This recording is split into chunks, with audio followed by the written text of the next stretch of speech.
The Superhero Registration Act has been enacted. The law requires all persons with superhuman abilities to register with the United States government. Any superhuman failing to register will be detained.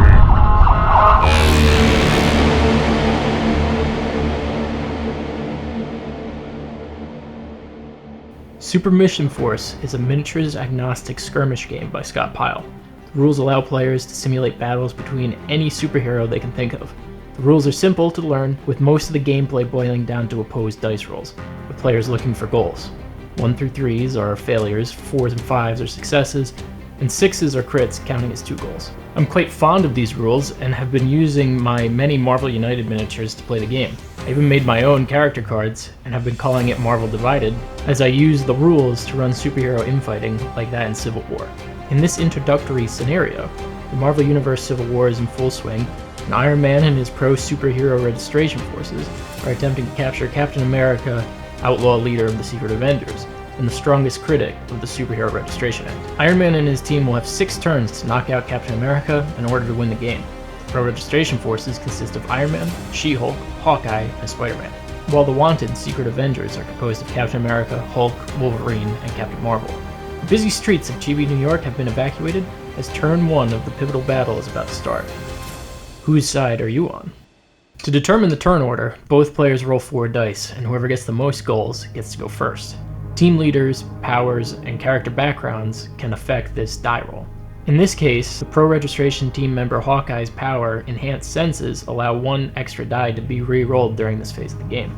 But Hawkeye's power isn't enough to beat Captain America's Secret Avengers roll of 6, causing a score of 3 goals to 2. Avengers, assemble! The first move of the game will be taken by Captain America. His ability Enhance lets him roll 6 dice, and for each 2 successes, he gets a reroll, which he can give to a friendly unit if they are within 6 inches. This is a free action, and will still allow Cap to move or attack this turn. The roll only rendered 3 goals, allowing 1 reroll, which will be given to the Hulk. He finishes his turn by moving his 6-inch movement score towards the enemy. The turn now changes to Iron Man's pro-registration team. Making use of being near his teammates, Tony Stark also uses his Enhance power, but with a much better roll of 4 goals. Business calls, so let's make this quick. Awarding 2 rerolls. He then takes flight and moves up to 20 inches to the top of a nearby roof, where he uses his Gadget's power to roll 2 dice, with each goal awarding him a reroll to use in the future. Another lucky roll gives Iron Man 3 rerolls. Battle mode initiated. Returning to the Secret Avengers, it's Captain Marvel's turn. She takes flight and moves 18 inches, giving her a clear target on Iron Man. She uses her Power Blast ability, and her 6 dice grant 5 successes for 5 hits. Iron Man must now roll his ranged defense dice to avoid taking damage. His defensive advantage from flying and 2 of his gadget rerolls are only enough to block 4 of Captain Marvel's goals, the difference being 1, which he will then take as wounds. Heroes with the Super Strength Major power have the ability to make a 10-inch ranged attack. This represents throwing a rock or piece of nearby terrain. She-Hulk, being a brick archetype, has the Super Strength Major power and moves into view of Captain Marvel. How you doing? And makes a ranged attack. The 4-die attack roll causes 3 hits, and only 2 are blocked by Danvers' defense roll, giving her 1 wound as well. With a lot of distance to cover to reach the battle, Wolverine decides to charge, using their full turn to move their total movement score and half, to cover a total of 9 inches of table space. Hawkeye the Archer is next, and seeing an opening on Captain Marvel, decides to move into range and make an attack with one of his trick arrows. Archer archetypes have a quiver full of special arrows that grant a single superpower. In this instance, Clint uses the Entangle arrow. World's greatest marksman, at your service. The arrow doesn't do any damage, but will entangle and restrict Captain Marvel if successful. A solid roll of 4 goals defeats Captain Marvel's defense roll and makes her entangled. For her to be able to break the entangle, she will have to roll 4 goals plus 1 on her next turn. Being isolated from the action, Hulk is only able to lumber forward his movement score of 7 towards the enemy. No one beats Hulk! Spider-Man will conclude the first turn by using his super agility to climb a nearby building to get a better vantage point. Look out! Here comes the Spider-Man! With every hero activated, it is now time to roll for initiative again, and start the second turn. Hawkeye's enhanced senses gave the reroll that won Team Tony initiative, and hopefully the advantage they need to take down rogue Captain America and bring him to justice. Iron Man leads off by flying into range of the Hulk. He uses his 3-die attack, and one of his rerolls to score 4 goals, and dealing 2 damage to the Hulk. Ow! Each time the Hulk takes damage, he needs to make a 2 dice chance roll for his rage power. Scoring 1 or more goals, the Hulk becomes enraged and will gain 1 extra die to all defensive rolls. A weak roll keeps Bruce Banner in check, for now. The entangled captain is next and must break free or be forced to land. A roll of 3 goals isn't enough to end the entangle, and their turn ends. Spider-Man, using a move action and his super agility power, swings 15 inches to the center building. He then uses the opportunity to try and entangle the wide open Wolverine, but Logan's defenses are too strong. Stay out of this. Wolverine activates next, but is unable to cover the distance between him and Spider-Man, and will have to wait until next turn. Unacceptable! She-Hulk charges Wolverine and passes by a city bus. Having the super strength major ability, she is able to wield the bus as a super club. In this scenario, the bus is considered a large super club. It gives the wielder 4 inches of reach and 3 rerolls in melee combat. The bus is brought down on top of Wolverine, but is unable to even scratch the adamantium-coated mutant. Not good enough. Captain America moves forward 6 inches, enhances to gain 2 rerolls, which both go to the Hulk. Then he uses his ranged attack to attempt to bring down Iron Man.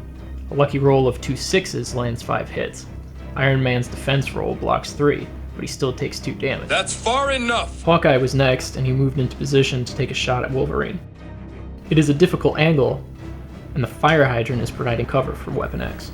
What can you do? A decent attack roll landed 4 hits, but Wolverine gets an extra die when defending from being in cover. The resulting roll blocked 2 of Hawkeye's goals, causing Wolverine to take 2 damage.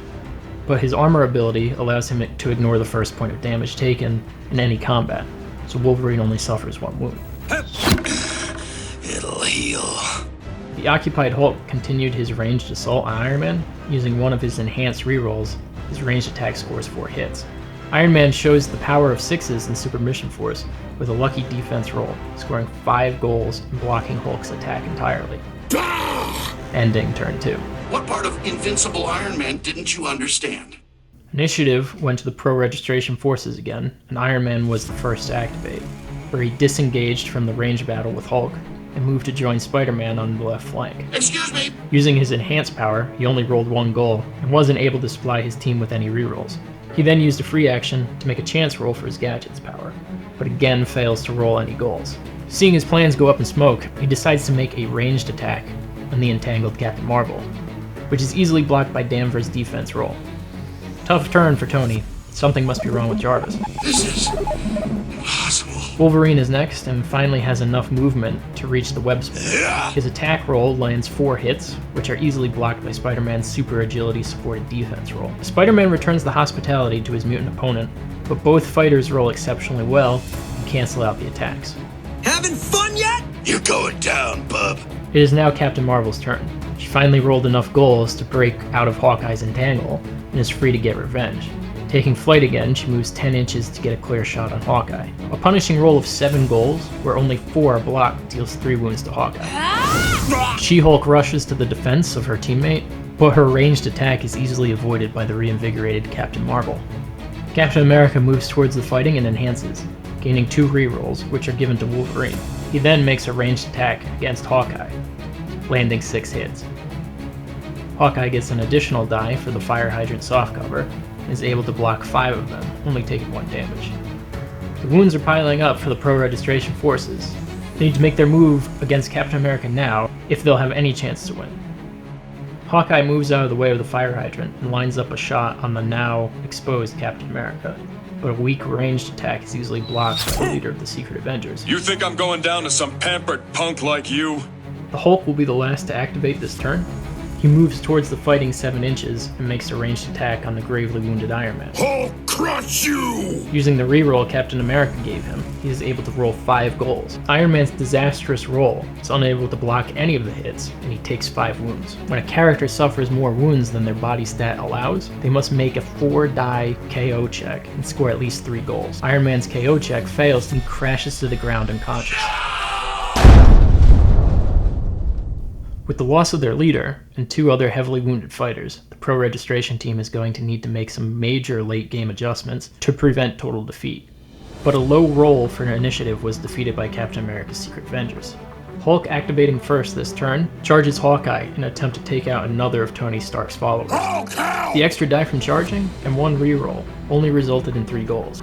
But Hawkeye only scored 2 goals and is facing a KO check. Luckily, the Archer has the Fortune ability that allows him an additional +1 die and a reroll during defense from any attack. This extra die was enough to keep Hawkeye going and avoid being KO'd. Being in base contact, Hawkeye doesn't have many options for this turn. He can't use his more powerful ranged attack without moving away from the Hulk, but doing so would give Bruce Banner a free attack. Trying to make the best of a bad situation, Hawkeye engages in melee, where a strong roll lands 1 point of damage on Hulk. This time, the damage taken triggers Hulk's Enrage ability, giving him an extra die for defensive rolls. Wolverine continues his assault on Spider-Man, but he's no match for his friendly neighborhood defensive rolls. Just not your day, pal. But at the start of his turn, he gets to roll 2 dice for his regen ability. Any goal he scores can heal him, bringing him back to full health. She-Hulk sees the wanted Captain America in the open. He's too far away for a melee attack, so she uses her ranged, landing 2 body damage on the leader of her enemies.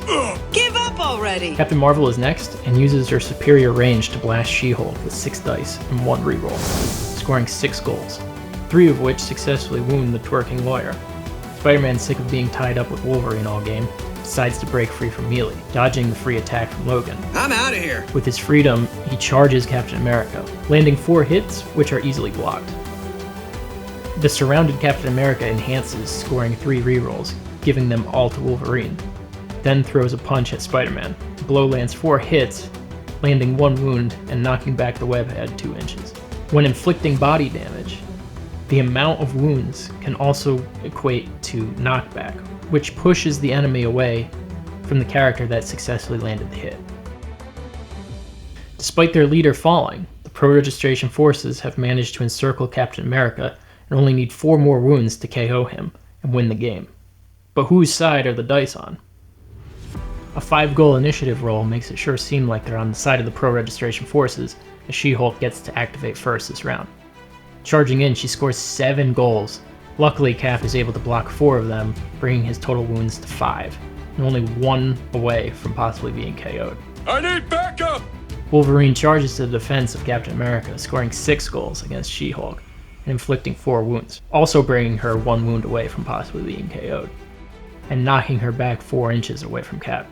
Wolverine was only able to subdue 1 of his leader's assailants, and a wide-open Spider-Man charges in to try and score the game-ending wound on Captain America.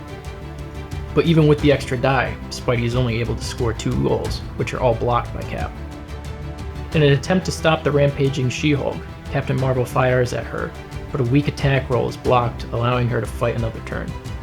Hawkeye, being the last of his team to activate this round, decides he will be the one to end this here and now, making a major gamble to break free from melee with the Hulk. The Hulk's free attack is dodged, and Hawkeye moves even closer to the desperate Captain America, firing. But his low attack roll isn't enough to hit, and when firing at enemies engaged in melee, any failed ranged attack has a chance of hitting the other character in the melee. Luckily for the pro-registration team, the arrow is dodged by Spider-Man. But Spider-Man's troubles are just starting, as Hulk charges him and gets to roll 8 dice. 1 for charging and 1 for having Cap there to outnumber him in melee. But the resulting 4 rolls are blocked by Spider-Man. Last to activate this turn is Captain America himself. Once per game, the Enhance ability can be used on the user. Let's finish this! And a roll of 2 goals earned him 1 much-needed reroll. He then is able to freely break from the melee combat, since he was joined by the Hulk. Reaching a safe spot, he throws his shield at Hawkeye. The weak roll is no match for Hawkeye's defenses, and round 5 comes to an end. Round 6 is the final round of the game, and the Secret Avengers will win if they can protect Captain America from the pro-registration forces one more time. With the game possibly riding on initiative, the Secret Avengers are able to win 3 goals to 2, and Wolverine is first to activate. Charging and landing a 6-goal attack, She-Hulk is unable to block them all, and must make a KO check. Target number roll of 3 is failed, and She-Hulk is removed from the game. Hawkeye, feeling the game slip away from his team, reaches into his quiver of trick arrows once again. Reaching for his grenade arrow, he'll be able to hit both Hulk and Captain America with his ranged attack. Exploding arrow! The arrow detonates with a score of 2 goals. First, Hulk rolls, and his 6 is able to block the hit. Then, with the fate of the game in the balance, Captain America rolls, needing at least 2 goals. The shot fails. Captain Marvel now activates and hits Hawkeye, landing 4 hits, which are easily blocked. Spider-Man is the last activation for the pro-registration forces and needs to break from melee to possibly make an attack on Cap. Doing so allows the Hulk to make a free attack action, and a punishing blow of 5 goals causes 3 wounds and 12 inches of knockback. Spider-Man is sent into the stratosphere. With Spider-Man now neutralized, the pro-registration forces are out of moves, and the game is won by Captain America and his Secret Avengers, but not before Cap activates and KOs Hawkeye with a well-rolled ranged attack. Victory! The embarrassed pro-registration forces will have to recuperate and think of a better plan of attack if they ever want to try and take down Captain America again. The day I fall to the likes of you is the day I turn in my shield. I hope you enjoyed this playthrough of Super Mission Force. Consider playing the game yourself. All of the character cards and tokens used in this game, as well as quite a few others, are available to download in the link in the description of this video. And if you'd like to know more about Super Mission Force, or learn how I made this terrain, check out these videos.